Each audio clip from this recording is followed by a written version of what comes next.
Hi, Dr. Patrick Gentempo here, and thank you for joining us on our YouTube channel. We have great content in store for you. I'm so excited to be here with you, and let's jump right into it. You have a pretty fascinating background, especially when it comes to this world of crypto, so I appreciate taking the time to have this conversation. Thanks for having me. I know crypto rabbit hole is kind of a deep, kind of crazy rabbit hole. So I'm happy to help provide some insight and advice today. Thank you. So let's start with how you got to doing what you're doing today. What was the path that led you here? Yeah. So during the 2008 financial crisis, I was studying finance in undergrad. And what I realized is my books were wrong. The professors were wrong. Everyone on TV they were all wrong. Yeah. And I'm like, okay, so how are they so wrong? And then I started to lean more into Austrian economics, which, kind of brought me down the path of like gold bug. Then when I found Bitcoin, I was like, this is the solution. And it's a much far superior solution than gold for a couple of reasons. One, there's only 21 million. It's a precise quantity. We don't know how much gold there is and how much gold there will be. So Bitcoin's monetary policy is the most credible monetary policy in the world. And two, Bitcoin was built to resist governments and resist pressure from governments to go change that monetary policy. And so both of those, I discovered those principles behind Bitcoin in 2012, 2013. And that's how I entered the space. That was sort of my interest. And from there, built a wide variety of products. I've worked at 5 crypto companies, sold 2. Currently director of growth at Kraken. And in between there, worked at Uber on the writer growth team. So with Kraken, and incidentally, I'll unsolicited say that Kraken is who I use. That's where I have my account. So and I love Kraken. I think the best customer service. So and I'll say that just to be fair, saying I haven't tried every platform. I don't know, but I'm just very happy with my Kraken account. So thank you for what you do at Kraken.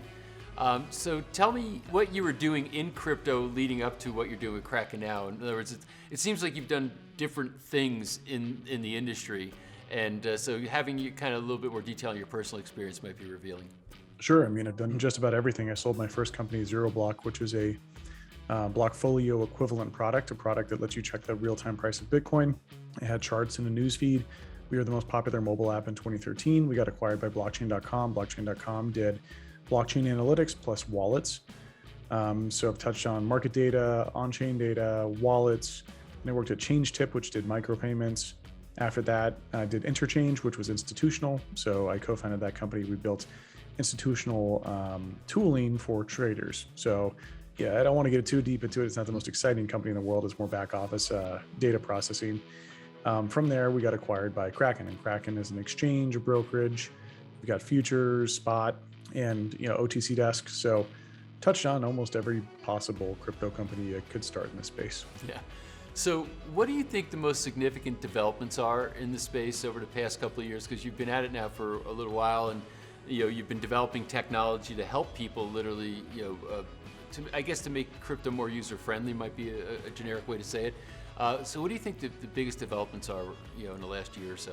Well, a couple of the biggest developments would be like education. So on the educational front, and that's where I play a role, it's never been easier to understand Bitcoin. I've been around for a long time, but I didn't start writing content until after the 2017 bubble. A lot of people started to write content after that bubble, and that's where the content got really good. And the content made it easy to understand Bitcoin and go from I'm hearing about Bitcoin to, okay, cool, I want to buy some Bitcoin. I would say that's probably one of the biggest leaps. I would say also access. So before you'd have to go and you could only buy through Kraken, Coinbase, etc. Now you can buy Bitcoin, from Cash App, PayPal, Venmo, SoFi, and you're going to be able to buy Bitcoin anywhere. And I think availability and ease of access is the key. I don't think usability has gotten that much better other than ease of access. Which you could call it ease of access usability in a way, but usability in terms of like private key management, I think it's still pretty bad. Is that going to get better anytime soon? Yeah, I think so. I think over time it will. There are some kind of insurmountable user experience problems that exist. But I think like with multi-sig in the future, when multi-sig is done in a very elegant fashion, I don't think many people are doing multi-sig correctly right now, that could be a potential, really good balance between not risking it all with your own self-custody, which is very dangerous, but also very secure, versus trusting a third party to store your Bitcoin for you, which is, they've got a little bit better technical knowledge, but, they could be forced by the government to seize your money. So I think multi-sig is a happy medium in between, and that's still While in development, and there are companies that provide that, it's still, I think, a ways off from my ideal state. Can you explain what multi-sig is? Yeah, you kind of think about it like nuclear launch. Like a nuclear launch requires like those two guys in the movies to turn the key at the same time, and then they press the button. Same sort of idea, but imagine there's like 5 keys, and all you need is 3 out of 5 of those keys, or 2 out of 3 of keys, and that's what it means for a multi-sig arrangement. Is you can lose one of the keys and still, still send your Bitcoin somewhere, still access your Bitcoin. Now, if you lose the majority, though, then you're locked out of it for forever. Wow. So so let's talk about this, because I think this is one area that people who are trying to enter the space, it's kind of like one of the hurdles, because it's like, okay, so if you're at Kraken, so let's say I open up a Kraken account and I transfer funds into it, and then I buy some stuff. And now, do I just leave it there like I would in my TD Ameritrade account, or I hear about these wallets, I'm supposed to go and I'm supposed to, again, store it offline in these wallets, but what happens if I lose the little drive, or if I forget my password? So maybe explain what you think the state of the art is today, and what the best way is to sort of secure your funds. Yeah, it's a great question. So when it comes to storing funds, when you're first starting out, you might want to just keep it on Coinbase or Kraken. These are, we've been around almost 10 years, same with Coinbase. We've got a great pedigree and history of keeping these Bitcoins secure. And I would recommend that folks try out the more advanced techniques of like storing your own Bitcoin once you feel comfortable doing it, which means buy a Trezor or Ledger, get your backup ready, go transfer $100 worth of Bitcoin there, practice losing your PIN number and then using the backup to restore it, all these things. So I think the number one kind of like annoyance I have with some Bitcoiners is that they push newbies into private key, like self-custody right away. That's where you manage your own private key. But if you lose that key, the money's gone for forever.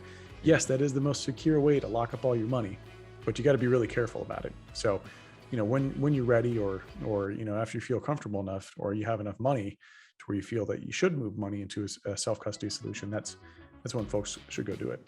I think just looking at, I guess, historical precedents, Kraken's never had a hack, or has never lost funds. Is that correct, over time? Correct. We've never had a hack where there was money lost. We had third-party companies like Utana that had like data leaks, but that was a third party, not ourselves. So I hear you talking a lot about Bitcoin. Do you just feel like that's the only thing? What do you think about altcoins? What's your view there?